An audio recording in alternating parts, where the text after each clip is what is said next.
Hello, Autumn. All right, let's take a look at what you've got here. Got your files from Dropbox. Thank you very much. Okie dokie. So let's take a look at the background plate first. It's a perfect lock-off. Awesome. Well, no, it's not. Oh no. Oh no. Well, you'll see why this won't work because it's moving. But it's so close, so close. Maybe it's not moving. Maybe it's just a resolution thing. No, I think it's moving. Whatever. That's not what we asked for. So anyway, blippity bloppity blue. Okay, so I can see there's definitely some grading issues here. And let's take a look at this. Oh, that's it. We don't have the green screen. We don't have the green screen. Oh no. Well, it doesn't actually even look like it's that many frames. So the project requirements require it to be much longer. But let's actually set this to reflect what your green screen thing is doing. So it looks like it's from frame 401197 to 401219. Okay. So 401197 to 401219. 1219. Okay, so now this is a bit more workable at the moment. So the thing that I'm seeing, I imagine, and I can't really tell, but I imagine is because your green screen pull was not, it's not that it wasn't successful, your alpha's pretty darn awesome, it's that you lost all your colors through pulling the alpha. Unfortunately, I don't have your green screen file. I just have your rendered out green screen pre-comp. So I can't really test that, but I can show you what I mean. Because I imagine these are not the colors that you shot it in. Like this person looks very, very green. And I imagine that they had like, you know, like a regular skin tone and they hadn't lost all the saturation in their clothing. So let's take a look at that first. Let's just, I'll load in the plate I did previously with my cat just to show you real quick what you can do, because it doesn't matter what you do to this, this isn't going to look good. The lighting is actually okay. Your lighting direction is already kind of matching what the plate is doing, because the plate is very, very top down with a bit of a fill. So this is not far off in terms of light direction. It's just that all of your color is completely gone. So no matter what you do to this, it's not going to look good. Let me pull in something, because I can't, I would love to test it on yours, but I don't have that ability. Let me just pull this in real quick, sorry. Glasses. This. No. Give me 2 seconds, I'm so sorry. Footage. Someone says they're not green. Okay, cool. That'll work. Drag that in. Okay, so let's just take note of the colors first and foremost. We want to preserve the colors of the actor in question. So she's got this this nice tan, this nice brown and dark brown, and these warm whites here.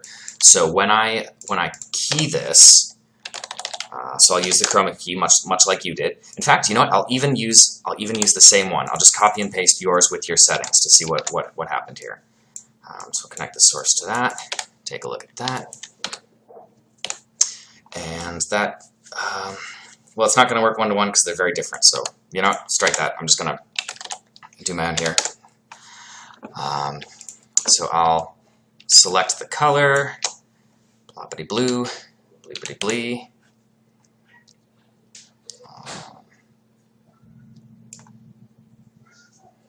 All right, and then really clamp this. Huh, well, I don't seem to have lost my color either. I'm not sure.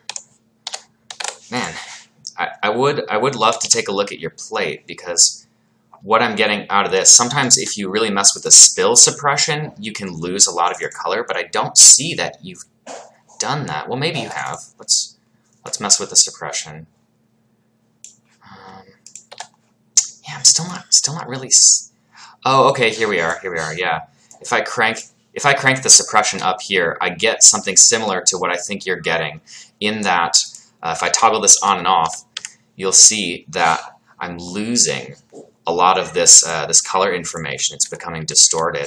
So I think an exaggerated version of what's happening here. It's hard to tell because she's a cat, but if she were a human with human skin tone, then I imagine the results may look something similar to this. The only other option, no, it's got to be that, because there's like literally no color in this hoodie. There's no color in the hair. So yeah, something bad has happened to this, and it's not the key. So what I would say is take a look at how you're pulling that green screen, how you're extracting that green screen, and find a way to keep those colors. Here's a good trick. Let's pretend you needed to have the suppression angle that high, which you normally don't, but let's pretend you did.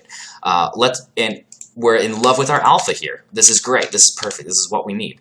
But we want to get these original colors back. Well, we can do that. So what I'm going to do is make a shuffle node, right? And in the shuffle node, I'm going to connect the A to our original plate and the B to the alpha that we've made with the chroma key that we like. So looking at this shuffle, we have those nasty colors. So what we're going to do is in our shuffle, right now, you'll see the RGBA is all set to B. So from our B input, we're pulling the reds, the greens, the blues, and the alpha. Now we only want the alpha, so we'll keep the alpha pulling from the B, and we'll change the reds to A. We'll change the greens to A. Oh, it did it all at the same time. I didn't want it to do that. So, okay, so now we have RGB set to A, and alpha set to B. So we're pulling the alpha from here, we're pulling the RGB information from here. So, looking at this, if we press A to test our alpha, aha, we have the correct alpha. So now all we have to do is put a pre-mult at the end of that. I guess we don't really need this one here. And ta-da, we have the alpha back. So we've gotten our colors. We're using the same exact alpha as over here, but we've got these colors. And you know, if you've got too much of this green screen around it, then just do an erode.